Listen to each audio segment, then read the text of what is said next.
Sambil santai-santai camping ke, korang kena ada kipas macam ni tau. Sebab sekarang cuaca panas tau. Yang ni dia punya mod, dia boleh berpusing lah. Dia ada dua jenis kat beg kuning. Satu yang oscillating, satu yang non-oscillating. Aku ambil yang oscillating, boleh pusing-pusing. Lepas tu dia ada lampu. Lampu dia lampu putih, lampu kuning. Kuning putih memang terang lah kalau tengah gelap kan. Lepas tu dia ada timer. And then dia ada fungsi ni yang best. Fungsi wap air ataupun fungsi mist. Yang ni memang sejuk. Nak pergi camping, korang kena isi je air dalam punya tangki yang kat sini. Nampak tak? Korang boleh isi penuh. Macam sekarang dah nak habis dah. Dia memang gunakan fungsi mist. Wap air memang sejuk lah.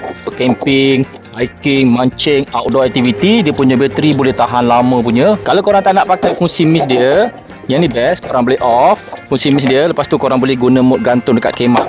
Ni dia ada mod gantung dekat kemah juga. Boleh terbalik. So memang best kipas ni 2-in-1. So kalau korang nak beli kan, sangat-sangat recommend lah. Korang boleh tekan je dekat beg kuning kat bawah tu, memang function.